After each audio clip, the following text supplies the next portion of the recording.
right, and good morning, everybody, and welcome to BCB Live, the safest station in the nation.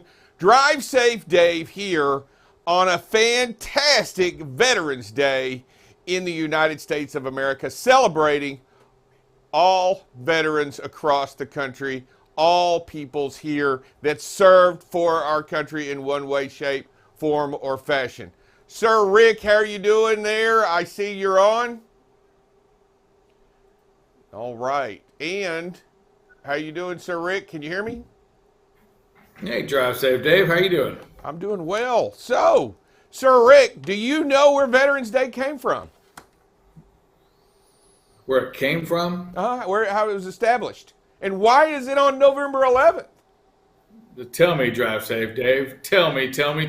Well, in 1918, the war ended on the 11th day of the 11th month in 1918, and it became known as Armistice Day.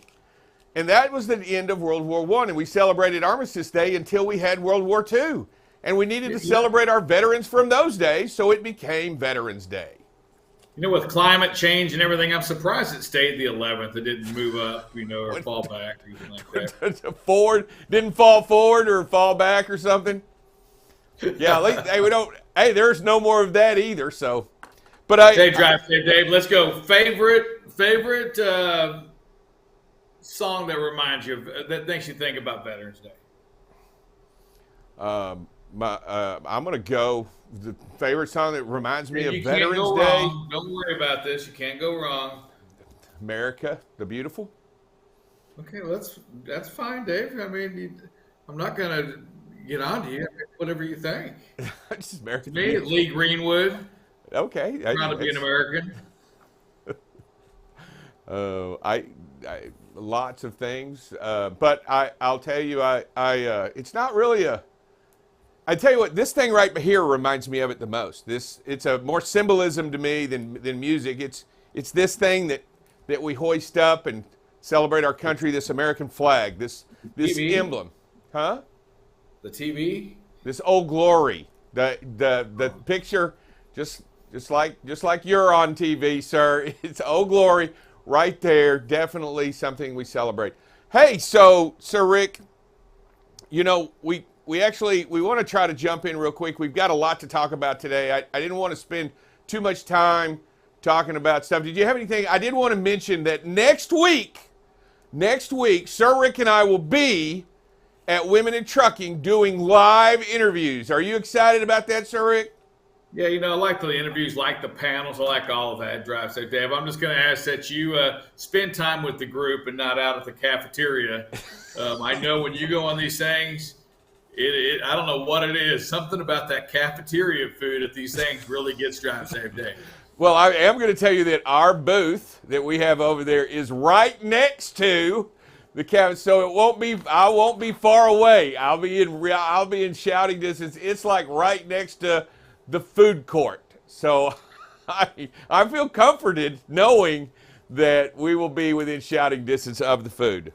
Yeah, Dave, I think it's important also to remind everybody, hey, we're going to be going live from there. So there'll be live feeds throughout the day, talking to panels. And I'm talking about some big names, some exciting things.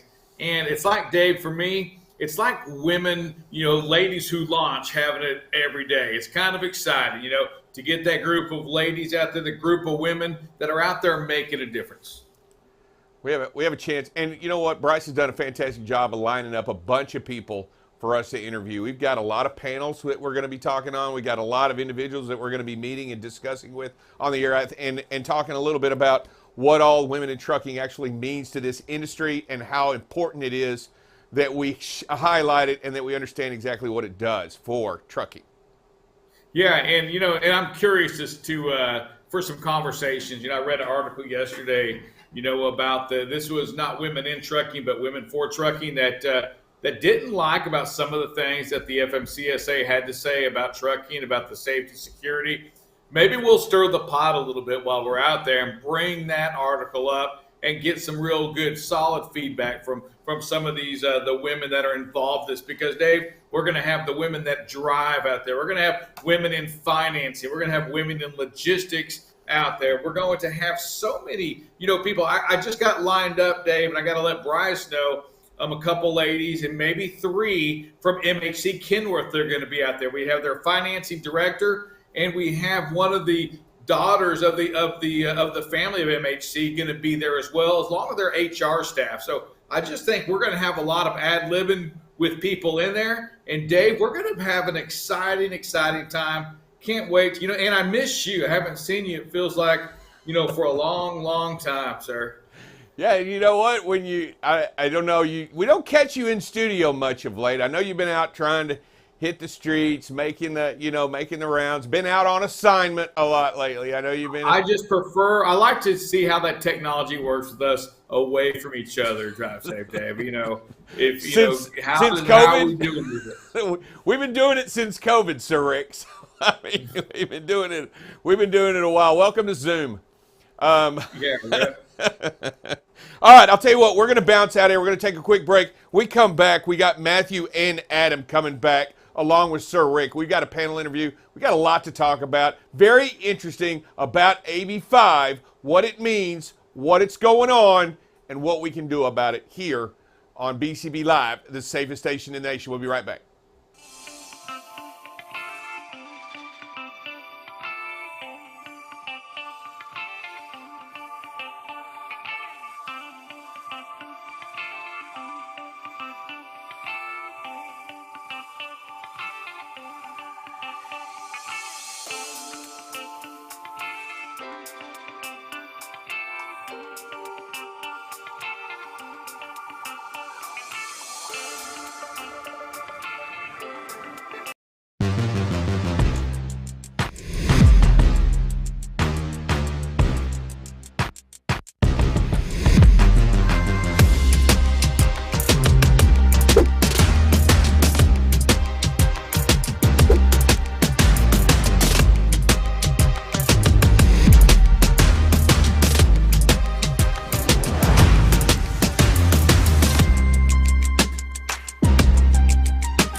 All right, everybody, welcome back to BCB Live, the safest station in the nation. Drive safe, Dave here, along with Sir Rick. I want to make sure I remind everybody that Matthew Leffler, a founder of Armchair Attorney, and also Adam Blanchard, co-founder and CEO of Double Diamond Transport, is with us today with the ever-present, ever all-knowing Sir Rick, also rounding out the panel. Drive safe, Dave. Good morning, everybody. Good morning. Good morning, guys. Thanks for having us on. All right, so here it is, the hot topic. AB5, we're going to discuss that. We're going to break it down. But before we do, first of all, why is employee and contractor classification so significant? Y'all want to, who wants to line up with that? Go ahead. Let me explain this. This is about risk management. When you have someone as an independent contractor, there are things that you are not going to have to pay for them. Things like benefits, compensation for overtime, the Social Security withholdings or unemployment insurance or workers' compensation employment. So all of these different things that you spend money on, when you have someone as an independent contractor, you're not paying for those things. When they're an employee, you have to comply with all of the wage, labor, and hour statutes that are for your state. So this is about risk management and cost control. How you differentiate between an independent contractor and an employee is a very important topic for every single organization. And I think too, it's even more than that. Sorry, Dave, you go ahead. But go ahead. Jump in. I can't wait to get y'all going. Let's go. Well, I mean, here's the thing, Dave, is this is the American dream. I aside from the legal aspects of this AB5 issue that we're dealing with, it's about providing people the opportunity to live the American dream. I mean, you think about a lot of these owner-operators, our fleet is predominantly owner-operator based, and they start as a company driver, have an opportunity to move up to go get their own rig and lease on and, move themselves into an income class that's 2-3 times higher than it is to be a company driver. And so, this whole idea that AB5 is somehow protecting the middle class is quite the opposite. It's inhibiting people's ability to have a better and more prosperous future. And so that's, I think, an issue that I've taken real exception with here, because we love to see these drivers on with us that start with one truck and then they have 2, 3, 4, 5. I mean, they're building their own small business with us. And when you have legislation like this that occurs and policy like this, all you're doing is preventing those people from moving up and living the American dream just like we have. I think we are talking about AB5 and what it means and what it's doing and what it's going to do. But first, before we get there, so Rick, why is it important that we separate as an employer to separate the as much as you can your contractors from your your independent contractors from your employees? Yeah, you know what? It's what's amazing right now, Drive Safe Dave, is that's exactly what I was going to ask our armchair attorney out there, because to Adam's point, he doesn't have a lot of mixture, a lot of independent contractors out there. Hey, but to you, Matthew, what about those companies that are dispatching company fleet and independent contractors and dispatching with the same dispatcher, the same driver manager? What kind of risk, if any, are they taking by running their business like that? This is all about control. What can you make somebody do? AB5 has a lot of news. It's very interesting in the papers these days, but the reality is this is not a new problem. AB5 is the codification of a case in the California Supreme Court called Dynamex from 2018, but we've been dealing with owner-operators since the 1970s and 1980s, so this is not a new problem. In terms of how you dispatch people, this is a really interesting case we can talk about with Schneider. Schneider had owner-operators, and they said, you can take these routes, you can take these loads, you can reject them, but the one thing you can't do is work for my competitor. You can't do that. And that was what made it the case of the control that a dispatcher or a broker can have over an independent contractor that calls into question, are they actually business owners? Or are they just people that you say are business owners when the reality is that they're not? They're not business owners because you are making them do everything. You tell them where to go, what to wear, how fast to go, and what route to take. So the reality of how you limit your liability as someone who's brokering to an independent contractor is make sure you have an arm's length transaction, that owner-operator has an incorporated business and has all the licensing and titling and registration and authority that they need to do the job you want them to do. And I want to belabor this point, but this is not about taking jobs away from people who want to be business owners. No, not at all. You can absolutely be an independent contractor, and there's a lot of great reasons to do that. However, if you misclassify somebody to avoid all of these liabilities, the court will look at the facts. And they will say, I don't care what you hiring entities say this person does. I'm going to look at how you behave with them. And that will then tell you whether they are an employee or they're a contractor. And the misclassification is an incredibly large liability that you can face as a hiring entity. Adam, let me ask you a question. Does AB5, when we're talking about it, and what he's saying, does it ban owner-operators? Well, I don't think we know yet, Dave. That's the real concern is what is the outcome going to be? I mean, we're in the very early phases of seeing this transition now that the U.S. Supreme Court chose not to overrule AB5 based on the F4A grounds. We appealed that case up to the Supreme Court. So I don't think we know yet, but I can tell you this. I was recently at the ATA's MCE. I've been most recently at the TXTA Board of Directors meeting, and we're sitting around trying to figure out how do you fall within the confines of AB5 and still have an owner-operator-based fleet. And, there's certain, concepts and ideas that people have right now, but I'm finding it harder and harder to believe that we're going to continue to be able to operate fleets, especially those that are mixed between company drivers and owner operators, and still comply with AB5 and the requirements of their employee classification. That's a great point Adam brings up. That's prong 2 of the ABC test of outside of the hiring entity's normal business. And so if you are a company that has a fleet of owner-operators and a fleet that has company drivers, California might look at you and say, I don't believe you.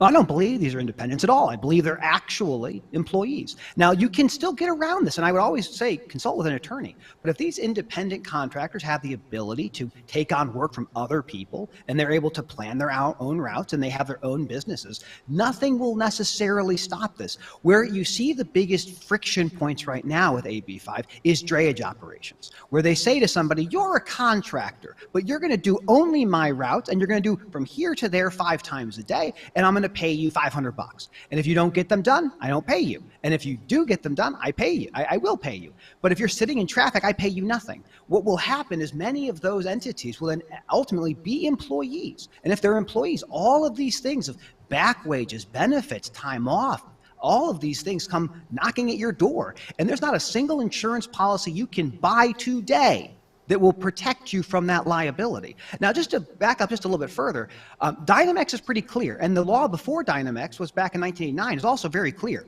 Every single driver for FedEx Ground and every Amazon driver are independent contractors. They're separate businesses. So to think that this model goes away because of AB5, I don't think that's true. And I will also note the ABC test is in over 20 states right now. Now, it is a very, very difficult test to pass, but it is something that's out there. There's other tests out there like the economic realities test that a lot of the federal circuits will use. But this is not the end of the world that many people have portrayed it to be. It is just a codification of a common law case in California from 2018.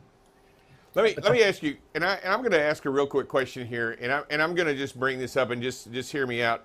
Me as an owner-operator, and I was an owner-operator for a long time, it did not have my own authority, leased on to a company, and was able to do this American dream that Adam's talking about. In fact, a lot of my friends, drivers, and cohorts out there followed the same model, the same thing since the 70s. You know, getting a truck, buying a truck, going on, leasing onto a company, couldn't afford or handle that other part of the business, right? That being leased on part, and was able to, I guess, better themselves by creating a business and getting more trucks and doing this. My question is, does this cease this with AB5? Does this go away without being without my own authority? I think that's going to be very difficult, Dave. I mean, look, we're in an untenable position right now because the U.S. Department of Transportation and FMCSA wants a single carrier to be responsible for safety. You know, our insurance carriers out there want us to have a policy where these drivers are running underneath our authority. And so when you are no longer able to do that, you're essentially going to have to transition yourself into being a brokerage. But that's an entirely different license, entirely different authority according to the FMCSA. And so, I mean, the reality is that our drivers, they can refuse loads. You know, we provide so much back office support for these drivers, the ability for our dispatch team and our cumulative ability as a fleet to go get contracted and dedicated freight, all to the benefit of these drivers. I mean, they benefit from discounts that we can pass along to them because of our buying power with an accumulative fleet of 75 or so owner operators. And when you're out there on your own with 1, 2, 3, 4, maybe even 5 trucks, you just don't have that same power. You can't help control insurance costs. You can't control fuel costs, maintenance costs. I mean, you're on your own. And when you have a market like we're having right now, where the spot market is collapsing, at least with dry van freight, you know, these owner operators out there need to be part of larger groups like ours in order to continue to operate their business. And so can the industry adapt and find a way for this to work? Sure we can, but there's enough headwinds right now with the supply chain crisis in the US. We've got enough headwinds within our industry. This is just another headache that is completely unnecessary for the future economic growth of the country. Matthew, let me ask you a real quick question. If we're talking about this, does this AB5, how is this going to affect countrywide? I know in California they're starting it. Obviously, this is going to have ramifications across the country. Where do you see this going? It's a great question, and I'll begin with the test. So AB5 is a statute, and Prop 22 was when the gig companies came out and lobbied with hundreds of millions of dollars to exempt themselves. So everyone else kind of fell into this category of what AB5 was. AB5 is the ABC test. It is a 3-part test that establishes the relationship between a hiring entity and the thing that's been hired, whether it's an employee or contractor. The default presumption is that you are an employee, and you must prove that you are not an employee. Now, this only really happens when a driver says, I've been misclassified, I'm gonna sue. And then you have this litigation that happens. The state of California is not putting a lot more resources into enforcement on the employer side unless there's these private litigants that will go after them. in terms of the nation generally, many states use the ABC test, over 20 of them. So this idea that AB5 is this catalyst that is going to ignite a fire, it's not the case. ABC test has been out in many states far before California adopted it with the case of Dynamex. But I would say, if you're really passionate about this business, we should look at other tests that are out there. So the economic realities test is a really good example. What that test does is it doesn't presume that you're an employee. It presumes that whatever you've been classified as what you actually want. And it looks and says, how much money do you spend to run your business? So if you don't have your own authority, but you're paying a lease on your truck, maybe that helps indicate that you are a separate business. The reality ultimately is, if you want to be an independent company, you can do that, but you're going to have to do a lot of work. In some cases, we've seen some carriers hire on what used to be independent contractors and then also pay that company for using the truck. So it's a two-payment system. Here's your W-2 income. Here's your payment for your truck you're using for our business. So again, this is going to continue to be a big issue because we look at the gig companies and we see the Ubers and the DoorDash and the Grubhub, and 40% of people who use those platforms as making money are also using food stamps. They're using SNAP. So we pay for all of these people when the hiring entity chooses not to give people benefits. So we have to, as a society, understand what is the thing we're really chasing. Do we want people to have the autonomy to run their own business, or do we want to have people with some level of protection that's not subsidized by the federal government? We will continue to see this trend because so many businesses rely on the independent contractor model, and it helps reduce costs for some people. So it'll be fun and interesting to see the next 3 to 5 years as this stuff continues to percolate across the country. So I have a question kind of on, so one of the companies you're speaking of was Universal Logistics in California that created the company employees out of the independent contractors.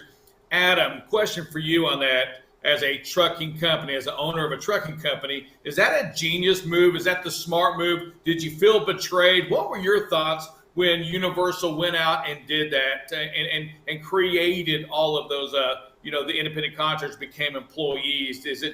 Was it business as normal? Did you have any feeling one way or the other about that? Look, the easiest way to get around any concern you have with AB5 is to our fleet, for instance, we're 95% owner-operator fleet. Easy way to handle that is make everybody W-2 employees. I think those that don't own and operate trucking companies like ourselves, Rick, they don't understand that there is a reason that these drivers are owner-operators. There's a reason that they have their own trucks. There's a reason that they started their own businesses. And so to turn around and go to them and say, look, guys, congratulations on what you've done up to this point, but now you guys are going to have to be, or men and women are going to have to be W-2 employees. I think what we're going to see is a lot of people leave our fleet. And I think we're going to have a lot of people leave the industry and say, look, if I've got to be an employee, I'm going to go be an employee in some other industry outside of trucking. I mean, this business is hard enough. This industry is hard enough, especially for their drivers and everything they do.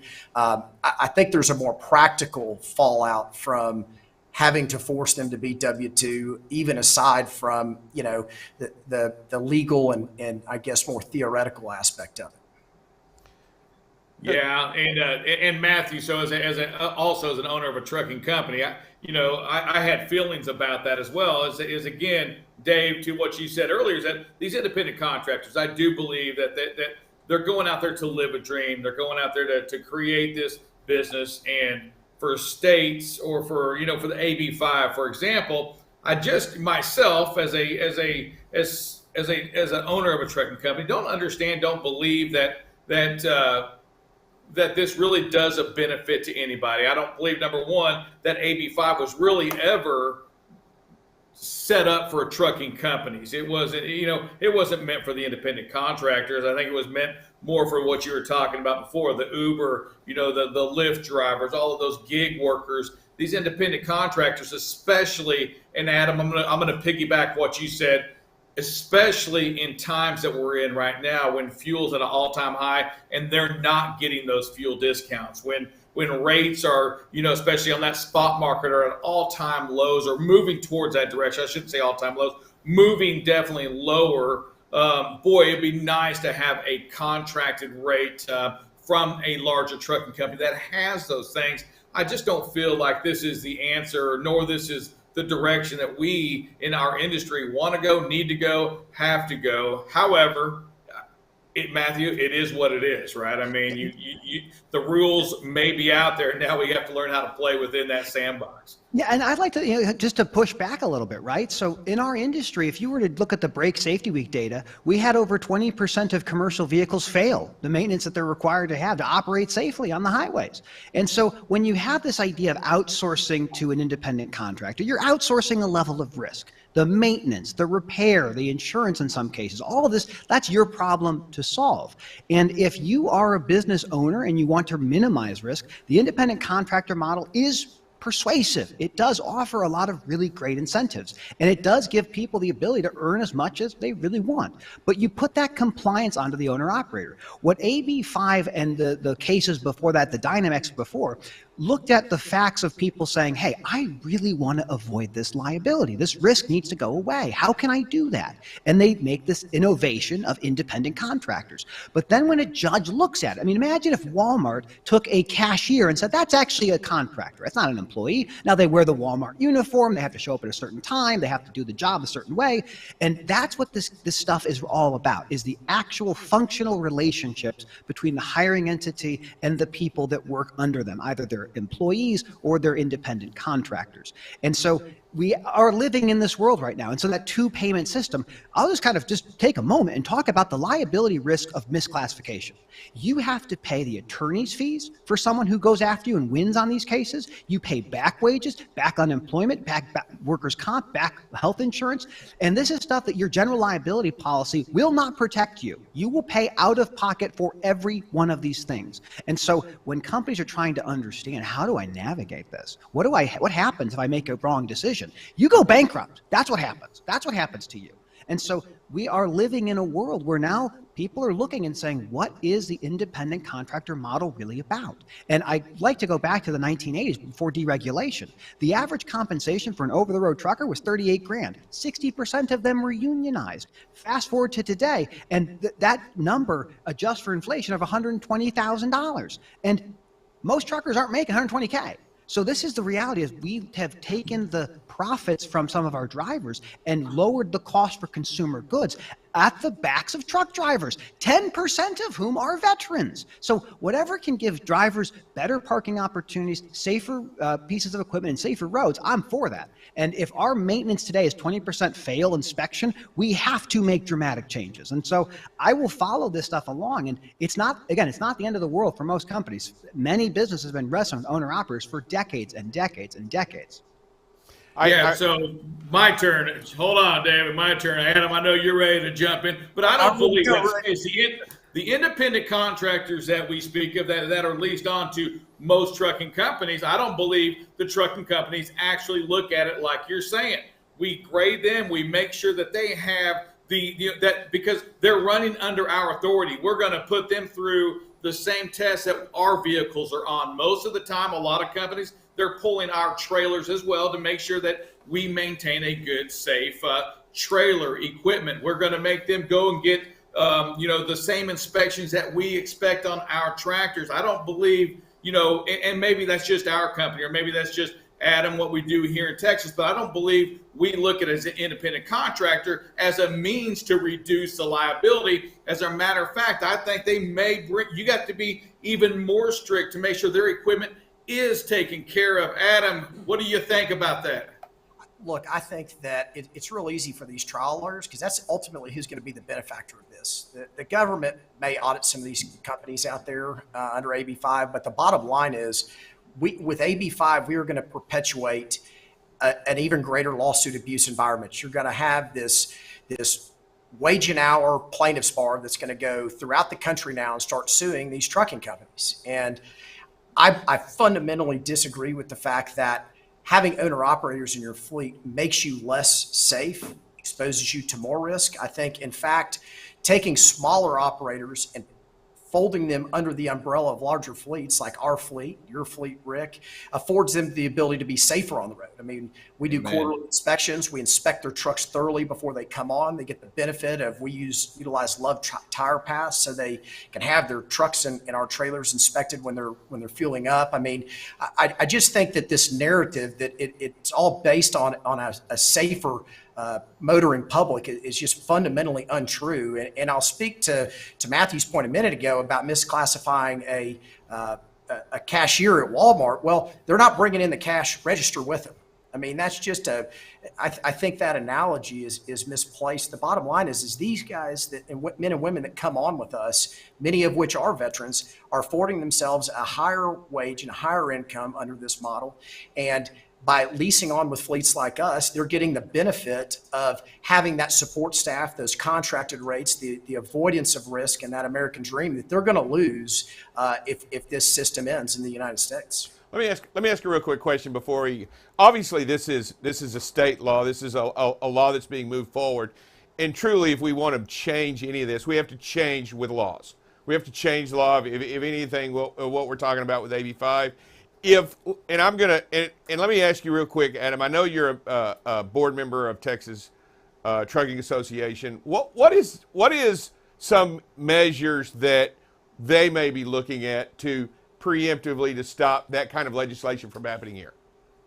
Well, look, the Texas Trucking Association is doing what I think all state associations, trucking associations, should be doing, which is how do we prevent this from happening in the states in which we are based, the states in which we operate, to prevent the fallout like we're seeing in California. I mean, the ultimate outcome here would be to get some legislation passed at the federal level that would prevent AB5 from being applied to our industry. But given the current presidential administration and dynamic up in Washington, I don't think there's any chance of that in the near term. And so with the Supreme Court not preempting AB5 on the F4A grounds, which is a federal law, what we're going to have to start doing is taking up this fight state by state. I mean, just like you're seeing California, Washington, New Jersey, all of these more liberal states are now trying to enact this AB5 legislation.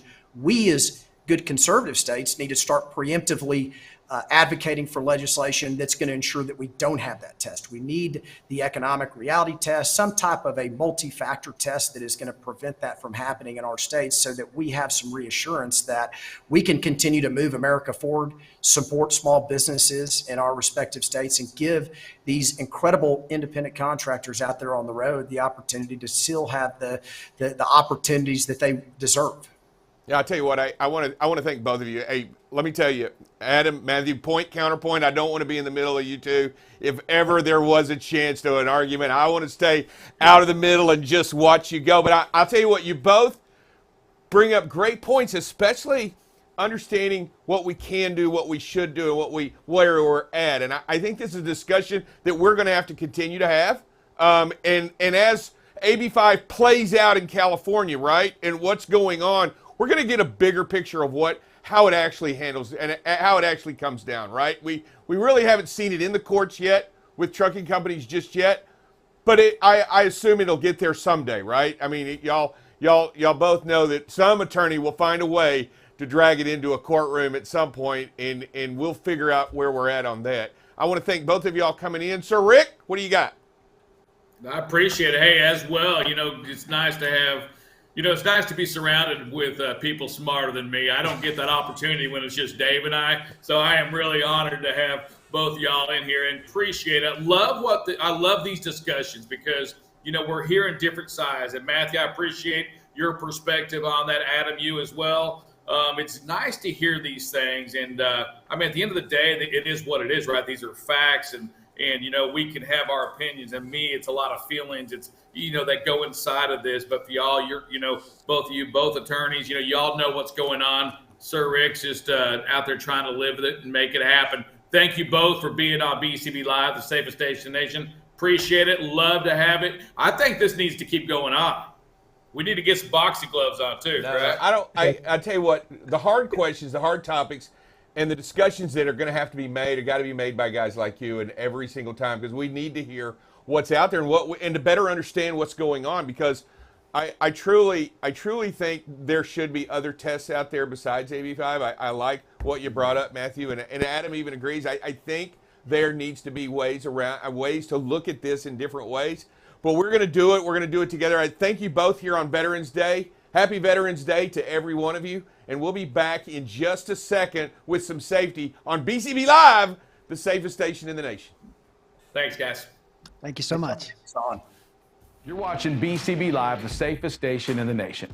BCB Live covers freight. Here we are now at 21% of record freight being rejected. News down in Texas. We're going to talk a little bit about this. We had another $1.5 million seizure. If ever there's a time to do a pre or post trip, it's if you're doing something wrong. Weather, traffic. Hey, good morning, everybody. Welcome to some traffic and weather with Buckle Up Bob. You can kind of see where the visibility can be compromised a little bit. Again, right where that rain is. And most importantly, safety. One of the things that we must do is make sure that safety is the number one thing that we focus on. Going into an intersection yellow is not the way. That's to clear an intersection, not to enter an intersection. Tune in weekdays from 7 a.m. to 8 a.m. Central Standard Time. You can watch BCB Live through LinkedIn, YouTube, or Facebook. So what are you waiting for? Subscribe today and follow BCB Live. All right, and we are back here on BCB Live, the safest station in the nation. I have no Crash Crystal here Exactly. today, along with Drive Safe Dave. We have been talking all week about Atree's report on crash predicting. The report, you can go online to atree.org, and you can find this report. I think it's about a 35-page report, very interesting. It's a report that's been released, I think, 4 or 5 times on crash predicting over the years. It's released every 4 years. I think this one was the last one that was released was 4 years ago, and they just released this one out with the new information and new data. And you know what's pretty interesting about all this is that it does give some really, really important things to look at in regards to the safety of your company, right? It does. In all areas, whether it's the FMCSA, the CSA, the crash, it shows behaviors. I mean, it's just a lot of good information. So, and I'm telling you what she really wanted it. So why don't you share with us today what you were running down the hall with, waving a piece of paper. What is it you want to share with us about this Atree report? It is the conclusions. Female drivers are still regarded as safer drivers than males. We already knew that. I'm just saying we already knew that. Not now as a group, not as individuals, as a group, right? As a group, right? And from what I understand is that there is some evidence out there that they're just inspected less. Mm-hmm. Mm-hmm. Isn't that true? I mean, yeah, they do that little. Is that is it the wink? Is it the wink? I did that today. I was joking around with Bryce, the producer of the company today. I walked up and I went like that. And she was like, "What are you doing?" I was like, "That's the double wink. That's the one I want, the double wink." Back in the day, we winked. Now it's like you got to have this emoji or this AFQ, and you're like, "What does that mean?" I said, "Do you know what that is?" And she's like, "What?" I go, "That." And she goes, "No, I don't know what that is. Are you okay?" Okay. No, I'm just fine. You don't know what the nod is? Yeah. I mean, that's sup. Yeah. It's not even a word. It's just SUP. Sup. Yeah. What's up? What's up? Just sup. But now you got to know on the texting, they use all this little. I don't know what that is. I don't either. I have to Google it. It takes me 15 minutes to find an emoji on my phone. Yes. But, this is a good report, but I think being a female in stuff, I didn't drive a truck, but just in thinking of in general, we kind of think ahead, even in raising our kids or whatever. What do we need to do later today? What do we need to do down the road? What's going to happen down the road? Guys are more instantaneous.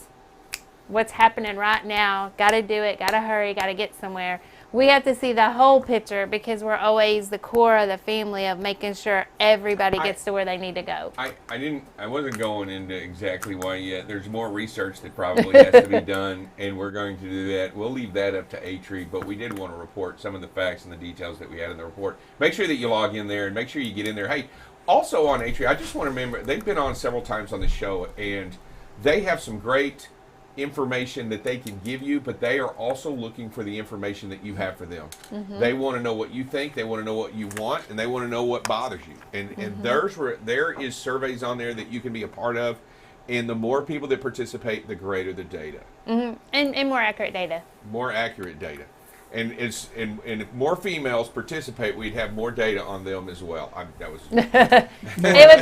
be off the chart, ladies, drivers. We'd be off the chart. It would be off the charts. We're going to sit here and go back. Hey, it is Veterans Day. We want to celebrate that. Before we do we have any videos that we want to show before we get out of here? Let's look at a couple. All right, no crash, Crystal. What do we got? We're just entirely too close. We are up on the back of that truck. There's nowhere to go. So just back off that cruise a little bit. Slow down just so you have a safer... Why are we this close? Just in a hurry. Just need to have more patience.